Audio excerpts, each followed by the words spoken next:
About 3 weeks ago, the Nigerian National Petroleum Company Limited said it would grant a license to the airline operators of Nigeria to start importing aviation fuel, otherwise known as ATK. Mele Kyari, Group Managing Director, NNPC, disclosed this at the end of the investigative hearing instituted by the House of Representatives. The meeting was to resolve the differences between oil marketers and airline operators on the price surge of aviation jet fuel. There was a price cap of 500 naira per litre agreed upon for 3 days, while price modalities were worked out. So the question is, has there been any updates since then? Joining us to discuss further from our Abuja studio is the chairman of the spokesperson for the airline operators of Nigeria, Chief Obiora Okonkwo. Thank you so much for joining us, sir. Good morning to you. Can you give us the latest on the aviation fuel discussions with oil marketers? Yes, good morning, and thank you for having me. Yes, we had the promise made some weeks ago for special import license for aviation fuel. We're grateful for that. But as it is now, we haven't made much progress, though recently we received a letter from an NNPC affiliate, which is the authority, that we are supposed to apply, and as soon as we apply with the conditions met, they would grant the license. We've looked at that letter in AON, and our position is that we will rather look at it, come back, discuss it with NNPC, and probably make a proposal which we think that is more realistic. Because as it is today, NNPC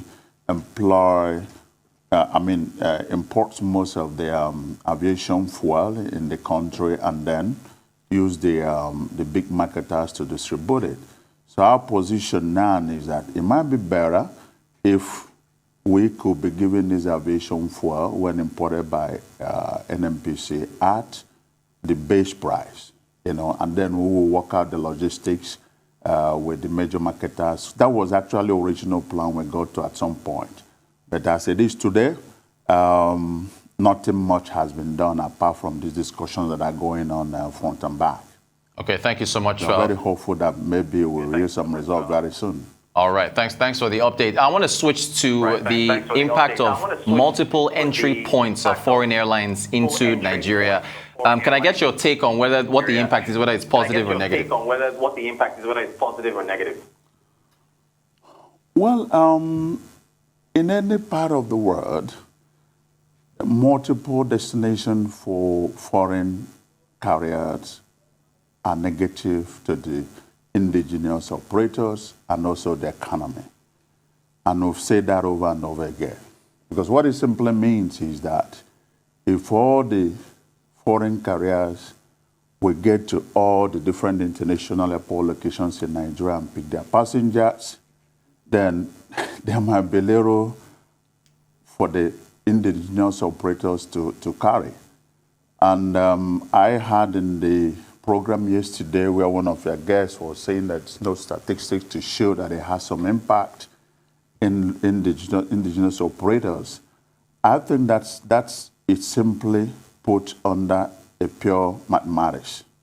If you have Ethiopian Airlines landing in Lagos only or Abuja only, that means all the other passengers on that airline will have to find their way to either Abuja or Lagos.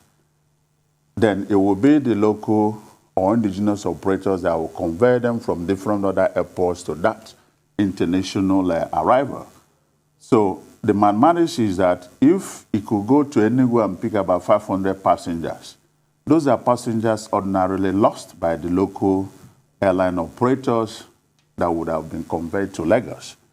It is not allowed, even if in the US, if you land America with a private jet and you stop in New York or in Atlanta, you are not allowed to move further. If you have to go to another state in the US, you should either charter another private jet or use a commercial airplane. It's not allowed in any economy because it's not good for the indigenous operators. It's not good at all. So we think that we want them to come to Nigeria, but if you look at also the number of flights that are conducted by these foreign airlines into Nigeria, if they make about 50 flights in a month, in and out of Lagos, let's say to Dubai or to Doha, those are probably number of half of the flights that could have been done by local operators, that is the indigenous operators, because they take all the passengers and you are left with nobody in case you want to make an international flight.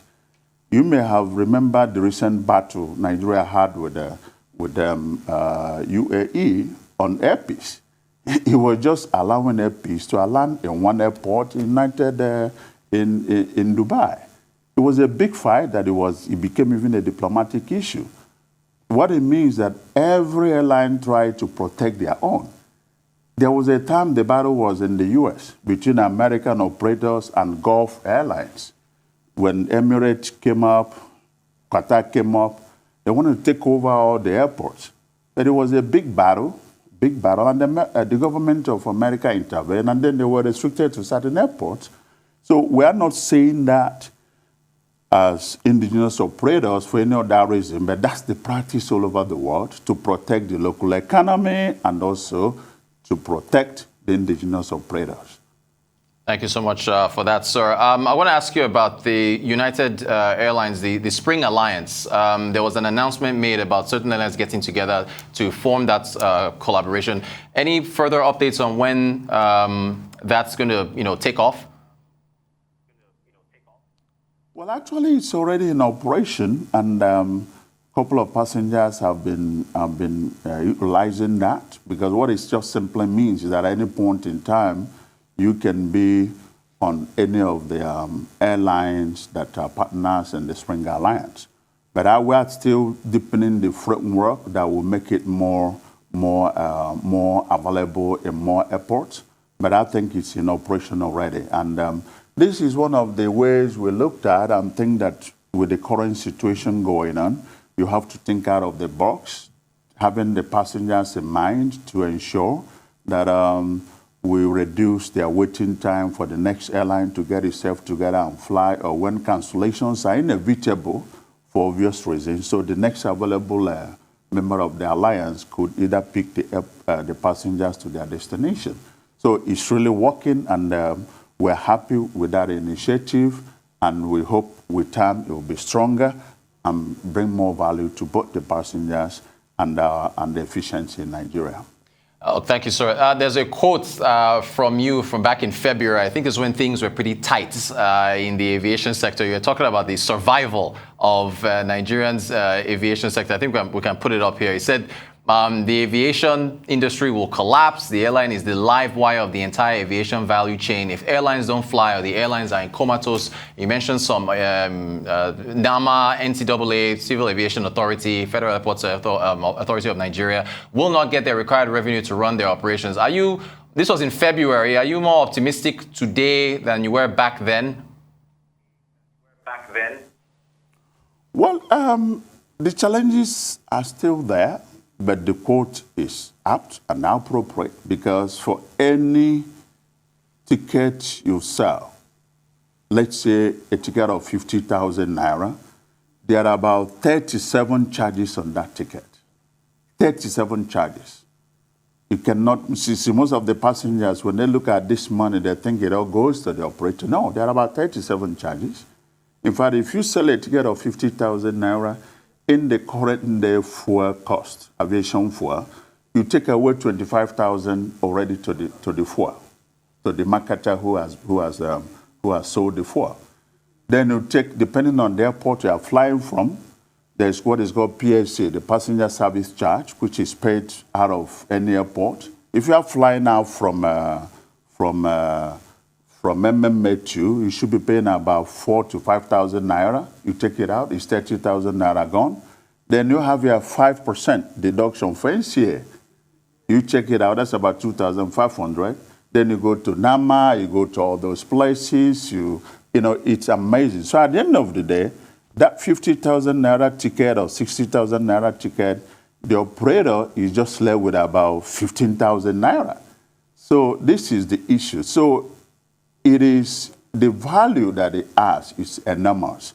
And that's why we think that this industry has to be protected.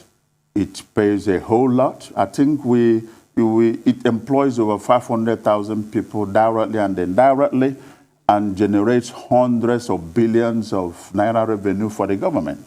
So the challenges are still there. The airlines, honestly, are in big stress, but thank God that the operators of these airlines, the owners, are quite patriotic because they know the impact of this air travel to our national security, to Nigerian economy. You just look at it today. Road is not safe, rail is not even safe. The only option available is air. So that's why they're holding on, we're holding on, driving that process and negotiating and engaging and hoping one day and soonest there will be a common understanding. Air travel is no more for the elite. It is good for everybody, and we want people to understand that. It's a national service that operators are offering, and it may look as if it's an individual business. And when you talk about government intervention, it might look at, oh, why do you want government to come into your business? But at the end of the day, it's a win-win situation for everybody. Thank you so much, sir. We appreciate your time. We'll have to have you back to talk more about the aviation industry. Dr. Obiora Okonkwo, spokesperson for the Airline Operators of Nigeria. Thank you for your time, sir.